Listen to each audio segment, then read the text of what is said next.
Bismillahirrahmanirrahim. Assalamualaikum warahmatullahi wabarakatuh. Waalaikumsalam warahmatullahi wabarakatuh.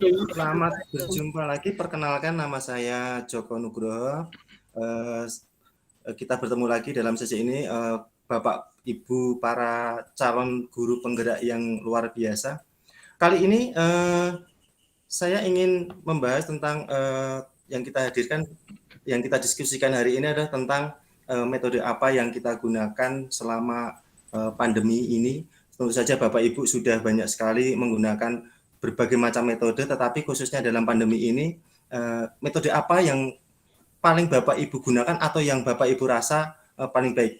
Oke, untuk selanjutnya kita buka Jamboardnya, sudah saya share linknya di chat, Bapak Ibu silahkan diklik chatnya, kemudian kita masuk ke Jamboardnya. Oke, sebelumnya saya izin share screen dulu untuk Jamboardnya. Oke.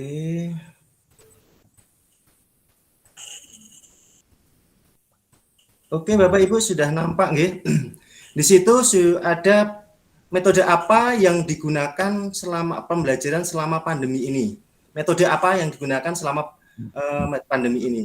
Silahkan Bapak Ibu berikan satu atau dua kata yang sesuai dengan Bapak Ibu semua. Dengan cara silahkan diklik kotak yang sticky note ini, kemudian Bapak Ibu klik, kemudian tuliskan nama dan kata yang berhubungan dengan metode apa yang Bapak Ibu gunakan selama pandemi ini. Oke, silahkan. Oke, sudah ada satu di sini. Sebentar. Saya perpisah dulu. Ada Bapak Siswanto dengan interaktif. Oke, kita tunggu dulu yang lainnya. Oh, ini sih ada, Pak. Oke, sebentar.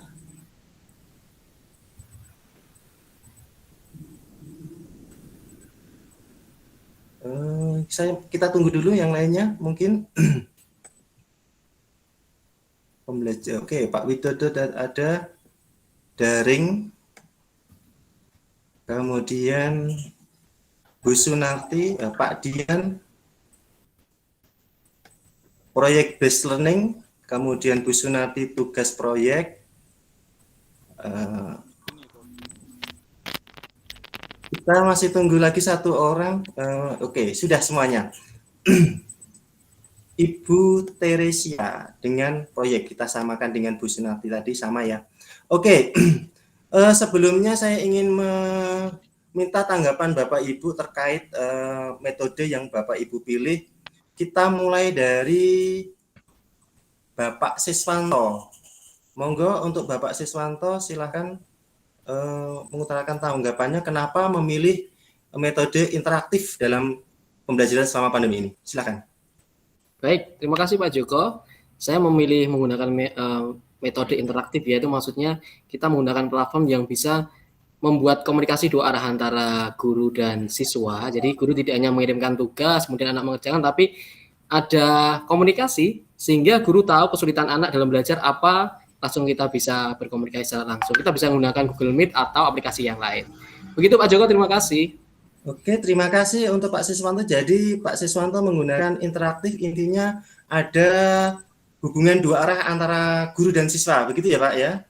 Oke, kita lanjut. Selanjutnya ada Pak Dian dengan proyek based learning-nya.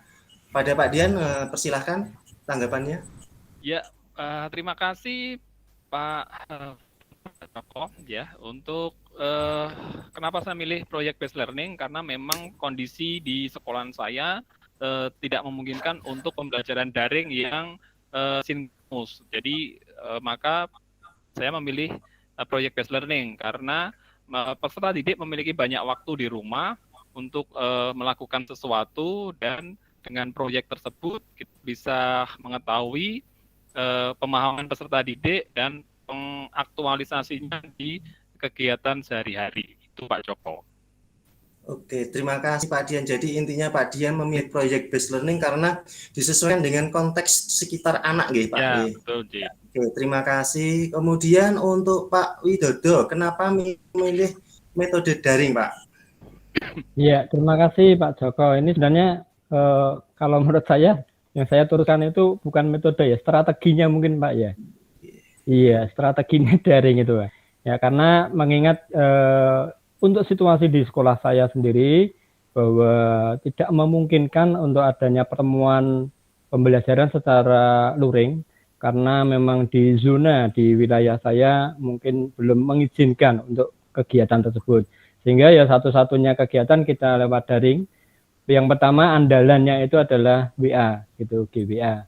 Tapi ini sudah direncanakan untuk metode ataupun cara lain untuk pembelajaran tidak hanya menggunakan WA, tapi mungkin bisa dengan menggunakan aplikasi yang lainnya. Begitu Pak Joko, terima kasih. Ya, terima kasih, bagus. Memang untuk pandemi ini kita untuk menurut Bapak Widodo itu lebih cenderung ke daring karena memang ini pandemi harus daring ya Pak. Kemudian menggunakan media WA. Oke, bagus. Selanjutnya untuk ada 2 orang yang sama, yaitu hampir sama proyek. Kepada Bu Teresia dulu saja untuk menceritakan tanggapannya tentang kenapa memilih proyek. Dipersilakan Bu. Terima kasih waktunya Pak Joko. Saya memilih proyek ini maksudnya disesuaikan dengan situasi kondisi anak di rumah, seperti mirip dengan Pak Dian tadi. Jadi proyek yang diberikan kepada anak itu sesuai dengan apa yang ada di lingkungannya. Karena pada pandemi ini kita belum bisa bertatap muka langsung di sekolah. Jadi segala tugas ini proyeknya ini disesuaikan dengan kondisi atau situasi di rumah. Terima kasih Pak Joko. Oke, terima kasih Bu Tere. Hampir sama dengan Pak Dian tadi, alasannya kenapa memilih proyek karena memang disesuaikan dengan kondisi atau konteks anak. Kemudian pada Bu Sunarti, dipersilahkan tanggapannya tugas proyek ya Bu ya. Iya, terima kasih Pak Joko. Ini hampir sama juga dengan Ibu Tere dan Pak Dian ya. Jadi saya memilih tugas proyek karena selama pandemi, seperti disampaikan Pak Widodo tadi, kita juga tidak bisa bertatap muka. Sementara dari Mas Menteri sendiri menyatakan bahwa tidak ada tuntutan untuk menyelesaikan target kurikulum. Yang penting anak tetap belajar, gitu nggih. Jadi nanti kita pilih materi-materi yang itu memungkinkan atau sesuai dengan kondisi anak di rumah. Misalnya tentang materi misalnya tumbuhan ya, misalnya perkembangan dan pertumbuhan. Nah, nanti anak disuruh mengamati, kemudian mencatatnya, kemudian memungkinkan juga selama pandemi itu disuruh menanam cabai sampai nanti berbuah begitu. Jadi selain anak belajar tentang materi yang ada di buku, anak mengalami langsung dan bisa belajar dari lingkungannya. Demikian Pak Joko, terima kasih. Oke, terima kasih sekali Bu Sunarti. Mungkin dari kelima orang ini, kelima peserta, ada yang daring, ada yang interaktif, ada yang project learning, dan ada yang proyek. Ini hampir sama. Mungkin ada Bapak Ibu yang mau istilahnya menyimpulkan metode apa yang digunakan selama pandemi ini. Monggo, mungkin ada, kalau yang mau berpendapat bisa raise hand. Oh iya, Bapak Siswanto, dipersilahkan. Baik, Pak Joko, saya bertanya, maaf karena tadi pertanyaan metode, saya jawabnya interaktif, karena setahu saya kayak tugas proyek atau project based learning itu kan desain, gitu. Di sana ada langkah-langkahnya. Begitu Pak Joko, terima kasih. Oke, mungkin ada lagi yang tanggapan lainnya, mungkin monggo. Oke. Kalau tidak ada, saya coba untuk menyambungkan dari apa yang Bapak Ibu sampaikan tadi, bahwa yang pertama ada selama pandemi ini memang kita digunakan untuk menggunakan metode yaitu daring, kemudian lebih cenderung kalau menurut Bapak Ibu adalah menggunakan proyek. Jadi Pak Dian, Bu Sunarti, Bu Teres tadi menggunakan proyek berbasis learning dan konteksnya adalah disesuaikan dengan lingkungan sekitar anak. Kemudian yang diharapkan tetap ada interaktif seperti yang diutarakan Pak Siswanto, yaitu ada interaktif antara siswa dan guru. Oke, Bapak Ibu, demikian sesi yang kita hari ini cukup menarik dari pendapat Bapak Ibu yang luar biasa. Mungkin demikian yang dapat saya sampaikan. Mungkin ada kurangnya, mohon maaf. Akhir kata, wassalamualaikum warahmatullahi wabarakatuh. Waalaikumsalam. Waalaikumsalam warahmatullahi wabarakatuh.